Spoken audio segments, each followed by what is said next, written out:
woi ini kalau keluar jalur dikit aja nih bangun-bangun udah beda alam. Itu literally cuman rumah kami aja. Aku tanya, Sari, toire wa doko desu ka? Jadi dengan 100% kesadaran penuh, aku bilang ke teman-teman aku, fix, kita nggak usah mandi. Pernah nggak sih kamu ngerasain tidur di rumah tua yang udah lama nggak berpenghuni? Pas musim dingin, badai salju, dan yang paling gongnya itu toiletnya ada di luar.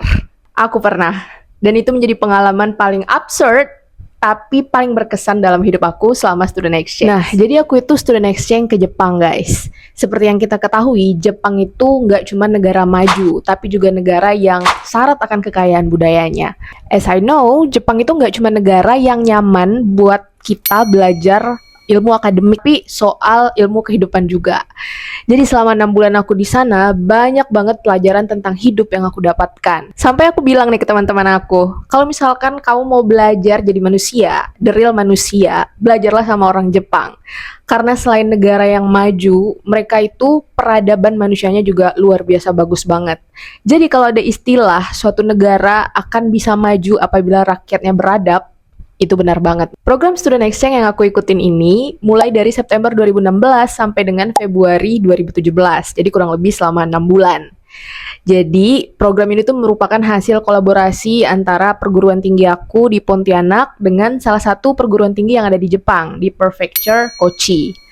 Singkat cerita, kami tuh berangkat dari Pontianak berlima, aku, 2 orang temanku perempuan, dan 2-nya lagi laki-laki. Selama exchange tuh kami nggak hanya fokus di kegiatan belajar aja, kami juga diberikan kesempatan untuk join kegiatan sosial dan mengikuti festival budaya yang ada di Kochi. So I could say that's one of the best day in my life. Karena bisa terlibat langsung dan menjadi bagian dari masyarakat lokal. Jadi kalau kalian udah lama kenal aku, kalian pasti tahu, aku tuh suka banget dengan international vibes, yang dimana aku tuh bisa ketemu orang-orang dari belahan dunia yang lain gitu kan, dan bisa belajar hal-hal baru, dan tentunya the way of thinking dari mereka itu kan pasti berbeda ya. Jadi aku tuh dapatkan insight-insight menarik yang nggak bakalan aku dapat kalau aku cuman stay di negara aku aja, especially soal kehidupan. So that's what makes me feel alive. Jadi suatu hari ada public holiday.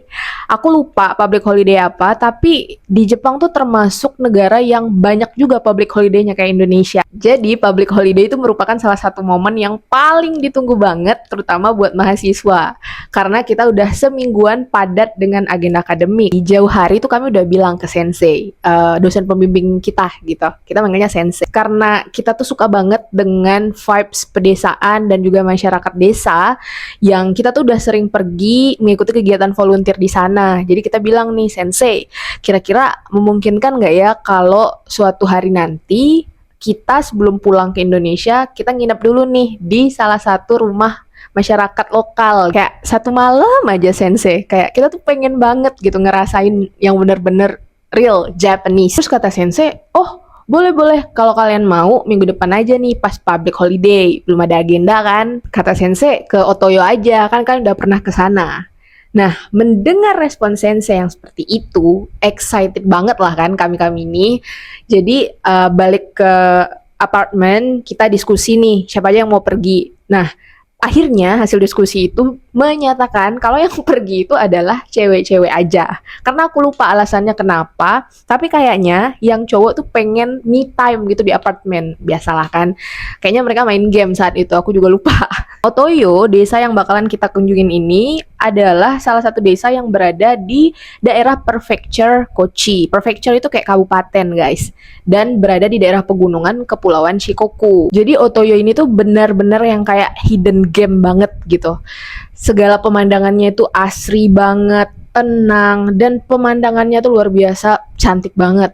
Jadi kalau misalkan kalian pernah nonton nih film Twilight, kan kalian lihat tuh ya gimana hutannya, gimana sungainya, pokoknya itu persis banget kayak yang ada di film Twilight kalau menurut aku ya. Kalian bisa bayangin pagi-pagi kabut tipis menyelimuti pegunungan, kemudian udaranya tuh segar banget sampai kalian tuh bisa cium aroma tanah sama pohon pinus. Gila sih, udah 8 tahun berlalu tapi I still remember how it feels. Masyarakat Otoyo itu mayoritasnya hidup dari hasil kebun. Jadi sebelum kami nginap, sebelumnya kami juga udah pernah mengikuti kegiatan volunteer bantu-bantu masyarakat di desa Otoyo. Kami bantu orang-orang tua yang ada di sana panen yuzu dan mikang. Jadi yuzu itu adalah lemonnya orang Jepang guys, dan mikang itu sejenis orange yang juga orange-nya orang Jepang kayak gitu. Dan memang yuzu dan mikang ini tuh tumbuh subur banget di sana. Kita bantu-bantu lah kan, karena memang orang-orang yang tinggal di sana tuh udah pada sepuh semua, tapi masih kuat banget untuk kerja gitu. Aku pernah ketemu salah seorang nenek, beliau usianya 98 tahun, tapi masih kuat untuk berkebun. Terus aku mikir kan, kayak zaman itu aku masih umur 20-an, tapi kayak ngerasa udah jompo banget. Di Jepang itu guys, memang krisis banget dengan populasinya. Negara maju tapi angka kelahirannya tuh dikit banget. Banyak orang-orang tua yang ada di Jepang itu meski udah di usia senja, mereka tuh masih bekerja. Banyak rumah-rumah di Jepang, terutama yang berada di daerah pedesaan, kalau yang punya nih udah meninggal, saking nggak ada sanak saudara atau anak, rumah itu tuh jadi diurus sama pemerintah. Nah, samalah kondisinya dengan rumah yang bakalan kami tempati ini. Jadi hari itu kami berangkat ke Otoyo dari apartemen menggunakan taksi. Kami itu didampingin oleh salah satu teman Japanese friend. Teman kita namanya Sari. Jadinya kami pergi berempat guys. Aku, dua orang temanku Indonesia, Ayu sama Rianti, dan si Sari ini. Perjalanan dari apartemen ke Otoyo itu kurang lebih selama 1 jam. Kita perginya emang udah agak sore, jadi sampai di sana tuh kemungkinan malam. Namanya daerah pegunungan kan, jadi jalannya tuh yang kayak berkelok-kelok gitu guys. Dan kebetulan itu habis hujan, jadi jalanan licin banget. Sebenarnya pas di mobil itu mikir juga kayak, woi ini kalau keluar jalur dikit aja nih bangun-bangun udah beda alam. Mana jalannya sempit kan? Kalian bayangin aja jalanan di pegunungan yang kalau misalkan kayak lereng-lereng gitu ya. Kalau misalkan ada kendaraan dari berlawanan arah gitu, kita tuh harus ngalah dulu, harus mundur, nyari lahan kosong biar yang di depan itu bisa lewat dulu gitu. Karena nggak muat langsung 2 kendaraan. Aku tuh ingat banget kami mampir bentar ke supermarket di dekat desa itu. Jadi kami tuh beli makanan siap saji gitu, kayak sushi, tamagoro, sama snack-snack lain gitu di convenience store. Jadi kan di Jepang itu banyak banget convenience store. Kami pikir kalau kami sampai nih di rumah pasti nggak ada makanan dan nggak mungkin masak juga gitu. Jadi ya udah beli makanan jadi aja. Beberapa saat kemudian sampailah kami di desa Otoyo dan pergilah kami ke salah satu rumah penduduk yang bernama Ujihara. Jadi kami manggilnya Ujihara-san. Jadi Ujihara-san ini kurang lebih usianya 60 tahunan dan beliau itu tinggal bersama istrinya aja di rumah itu. Kami pikir kami tuh bakalan tinggal di rumah Ujihara-san ini guys, karena rumahnya homey banget dan aku tuh suka banget sama toiletnya. Jadi walaupun di pedesaan, toiletnya Ujihara-san itu tuh yang kayak canggih gitu loh guys, banyak banget tombolnya. Jadi kayak aku mikir oke, aman. Udah tuh kita turunin barang semua dari taksi kan. Terus Ujihara-san keluar dari rumahnya. Oke, rumah kalian nanti yang di atas ya. What? Kayak mungkin di lantai 2 nih, aku bilang ke teman-teman aku. Kita juga mikirnya oke lantai 2. Terus dia bilang di atas nanti kalian naik dikit, agak dikit aja, terus nanti rumahnya di sebelah kiri. Jadi memang di atas rumahnya Ujihara-san itu dia tuh kayak bukit gitu ya guys. Jadi rumah Ujihara-san terus ada jalan yang katanya dikit tapi menanjak gitu guys. Nah baru di atasnya tuh rumah yang bakalan kami tempati. Jadi naiklah kami tuh guys membawa barang-barang beberapa meter lah gitu jalanan yang menanjak itu dan sampailah di rumahnya. Awalnya tuh kayak kita selain si Sari ya, mungkin si Sari udah biasa. Jadi aku, Ayu, sama Rianti itu pas datang kayak bengong bentar. Sambil ngos-ngosan nih, maklum kaum jompo kan. Jadi kayak mikir, oke, ini rumahnya. Kami tuh ngamatin rumah itu pokoknya. Sayang banget aku nggak ada fotonya, tapi kalau bisa dideskripsiin, rumahnya tuh kayak rumah Jepang yang tradisional banget gitu, yang pintunya digeser, kalian tahu kan? Sama lantainya tuh yang lantai tatami. Kiri kanan nggak ada rumah warga sama sekali, jadi literally lahan kosong aja gitu. Jadi di atas itu literally cuman rumah kami aja. Karena hari udah mulai gelap, masuklah kan kami bersih-bersih bentar sama prepare tempat buat tidur. Jadi rumahnya itu memang nggak ada ruangan kamar. Jadi ruang kamarnya itu udah dipakai kayak buat gudang gitu guys. Jadi malam itu kita rencananya tidur di ruang tamu. Kami berempat tuh kan bagi-bagi tugas ya. Ada yang bersih-bersih, ada yang lagi rapi-rapiin barang gitu. Terus aku diminta buat ngambil bantal, kasur sama selimut nih. Aku tanya di mana? Jadi kata Sari di belakang. Aku lihat lah kan di ruangan yang agak belakang nih. Aku lihat kayak auranya nih agak beda gitu kan. Terus aku bilang, aku nggak bisa ya ambil barang-barangnya sendiri karena berat kan, banyak. Ada kasur, ada bantal, ada selimut, aku bilang gitu ya. Padahal sebenarnya karena aku takut gitu. Karena dia tuh harus ngelewatin lorong, agak remang memang. Dan ya aku maunya ditemenin gitu kan. Pergilah itu aku bareng Rianti kalau nggak salah ya, ngambil bantal dan teman-temannya itu. Di sana kami pilihlah bantal selimut yang apa ya, minim debu gitu, karena di sana tuh udah debu banget karena udah lama nggak dihuni gitu kan. Dan nggak ada kasur. Memang biasa kan tidur tradisional itu kan yang pakai selimut aja gitu ya, yang langsung tidur karena lantainya tuh lantai tatami, jadi ya lumayan hangat gitu. Dan di sana disediakan nggak ada heater ya guys, tapi kita tidurnya pakai kotatsu, meja khas Jepang yang di bawahnya tuh ada apa namanya, penghangat ruangan. Jadi meja, terus dia kayak ada selimut gitu, di bawahnya tuh ada penghangat gitu yang bisa kita gunakan saat musim dingin. Oke, pas semuanya udah siap, barang-barang udah tersusun rapi, tempat tidur udah juga di prepare gitu. Aku tanyalah ke teman-temanku, kalian emang gak pada mau mandi gitu kan, gerah ya, abis bersih-bersih, meskipun gak gerah-gerah amat karena musim dingin. Tapi kan maksudnya debu gitu. Terus aku tanya, toiletnya di mana ya? Nah, at the same time si Sari itu masuk dengan kondisi rambut yang habis keramas gitu kan, anduk diuntel-untel. Aku tanya, Sari, toilet wa doko desu ka? Sari, toiletnya di mana? Gitu. Terus dia bilang, kamu keluar dikit aja, toiletnya di luar, dikit. Aku kira tuh kayak yang di teras aja gitu, di terasnya, tah di kiri, tah di kanan. Tapi di tanah gitu guys, jadi kita tuh kayak harus pakai sendal dulu, dan toiletnya itu ada di ujung, dekat salah satu ruangan mungkin kayak gudang gitu. Si Sari bilang lagi, kalau kamu mau mandi atau mau gunain toilet, refill aja airnya gitu pakai ember. Makin shock lah aku kan, udahlah dingin gitu, masa harus keluar ambil air dulu dan sebagainya. Kayak apa itu air hangat? Jelas tidak ada.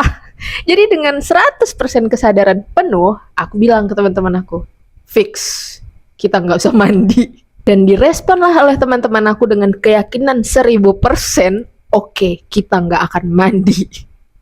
Tapi aku tuh tiba-tiba sakit perut. Jadi yang kayak sakit perut yang benar-benar melilit gitu, yang nggak bisa diatasin dengan cuman megang batu gitu loh guys. Mau nggak mau harus ke toilet.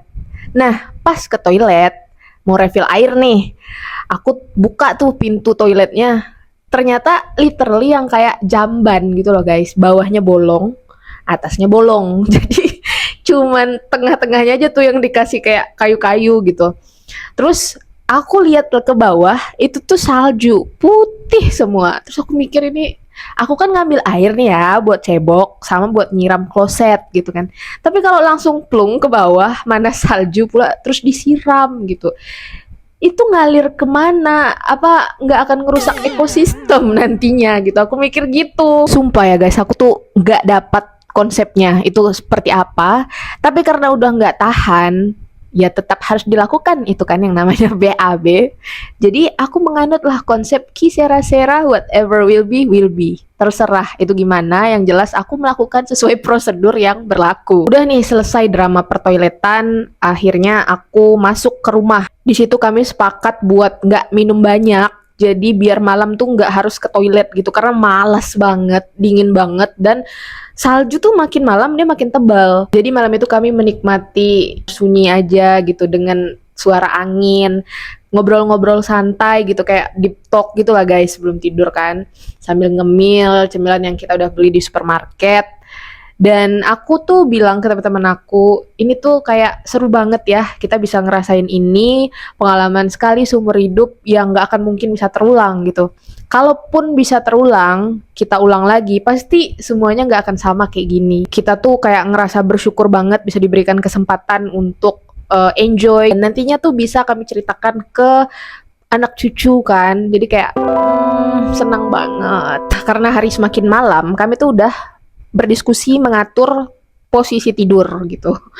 Awalnya tuh nggak ada yang mau tidur di dekat jendela atau posisi yang tepi-tepi gitu guys. Nah, setelah perdebatan panjang, akhirnya susunannya itu adalah Rianti, dekat jendela nih, Rianti, Ayu, aku, dan Sari. Sari itu dekat dengan Kotatsu, penghangat ruangan itu. Jadi karena udah mau tidur, kami matikanlah tuh semua lampu gitu. Dan kami tuh berusaha cuek dengan suara-suara angin di luar yang kayak udah mulai, oh gak nyantai nih gitu kan.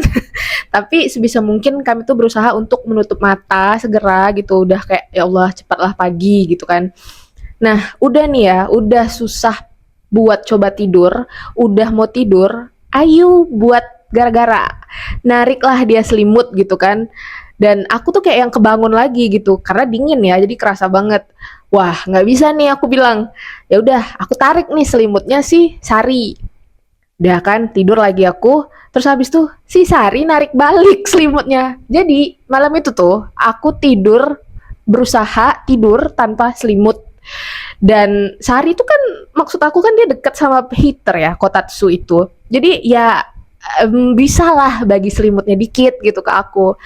So aku tuh mencoba keras sekali untuk tidur malam itu. Kita nih kan tidur posisinya tuh kayak ngehadap ke foto-foto lama, mungkin foto-foto pemilik rumah sebelumnya gitu. Jadi jujur dalam hati tuh aku kayak deg-degan karena merasa kita tuh tidur kayak diliatin gitu sama fotonya, ya foto-foto tua gimana lah guys, kayak mana tahu dia nyengir gitu kan, overthinking. Mana semuanya tuh udah pada tidur gitu, aku tuh mau tidur nggak bisa karena dingin banget dan ya nggak tahu kayak susah aja gitu.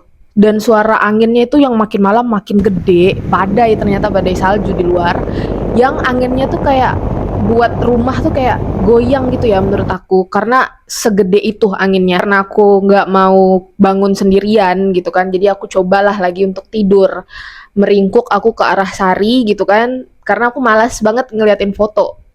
Dan antara sadar atau enggak, itu tuh kayak yang setengah tidur setengah enggak gitu loh guys, aku tuh ngerasa kayak lantainya itu decitannya kuat banget. Jadi kayak menurut aku saat itu tuh kayak orang kayak yang lari-lari gitu. Tapi aku masih positive thinking ya, mungkin karena anginnya tuh luar biasa gede gitu. Dan nggak tahu gimana caranya, akhirnya tidur aku guys. Terus pas aku bangun pagi, aku nggak tahu konsepnya gimana, itu aku tidur udah selimutan guys, dari sini sampai ke kaki. Dan si Sari aku lihat masuk ke dalam Kotatsu. Oke, ternyata aku nggak tahu apa yang sudah terjadi semalam. Apakah aku menganiaya Sari hingga dia masuk ke dalam Kotatsu? Aku tidak sadar guys. Nah ketika pagi datang, semua scene horor tapi komedi itu lenyap. Jadi kita tuh disambut pas buka jendela tuh ya, disambut dengan hamparan salju putih dan cahaya matahari yang masuk melalui semak-semak pohon di pegunungan itu.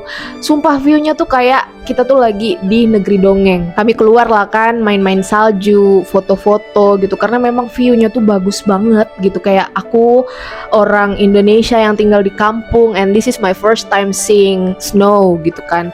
Jadi kayak oh my god, jadi kayak ini tuh pengalaman sekali seumur hidup. Kali pertama aku lihat salju, jadi kayak aku tuh enjoy momen banget. Pokoknya pagi itu tuh adalah pagi paling magical yang pernah aku punya, yang pernah aku alami dalam hidup aku. Setelah puas foto-foto, main salju, kami pergilah ke rumah Uji Harasan.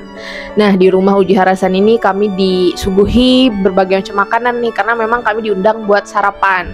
Itu makanannya enak banget menurut aku ya, makanan khas Jepang tuh yang kayak sehat gitu, dan benar-benar nikmat banget makannya pas lagi musim dingin. Setelah sarapan, kami diajak Uji Harasan keliling desa, menikmati pemandangan yang Masya Allah. Jadi di tempat aku berdiri di rumah Uji Harasan itu hanya sekian persen keindahan dari desa Otoyo itu guys. Aku bilang kalian kan di awal, kayak hutan-hutannya itu hutan pinus yang kayak di Twilight, dan sungai-sungainya yang jernih, yang bagus, kayak apa ya, Aku belum pernah ke Swiss sih, kan katanya Swiss itu surga dunia. Tapi kalau menurut aku, sejauh aku hidup selama ini, surga dunia itu ada di Otoyo. Selama di sana tuh aku nggak berhenti ngucap syukur gitu, kayak ya Allah makasih banget aku udah diberi kesempatan buat ngelihat bagian bumimu yang lain, yang tiap saat tuh aku kayak ngucap Masya Allah, bagus banget, takjub terus. Finally, kami tuh pulang ke apartemen agak sore. Kami pakai kereta. Dari pengalaman ini tuh, aku belajar satu hal penting. Bahwasanya keindahan itu datang dari hal-hal yang sebenarnya sederhana. Dari rumah tua, dari canda tawa bareng bersama teman-teman. Meskipun dingin, tapi itu tuh kayak beri kesan hangat tersendiri di hati aku. Dan juga itu tuh salju pertama setelah badai. Jadi kayak yang aku tuh nggak bisa ekspresikan betapa bahagia, betapa senangnya aku di hari itu. Jadi menurutku Jepang itu nggak cuman soal Tokyo atau Shibuya, tapi juga tentang desa-desa kecil seperti Otoyo ini yang mempunyai cerita, cinta, dan jiwanya tersendiri yang buat kita tenang dan nggak akan kita temuin di kota-kota besar yang ada di Jepang. Dan kadang rumah kosong pun bisa terasa hangat apabila kamu punya teman yang bisa berbagi canda dan tawa di dalamnya. So begitulah guys cerita aku selama student exchange di Jepang. Cerita itu tuh cuma satu dari banyak banget cerita yang berkesan menurut aku selama student exchange. Nah kalau misalkan kalian senang dengar aku cerita, jangan lupa subscribe biar aku lebih semangat lagi buat kontennya. Thank you.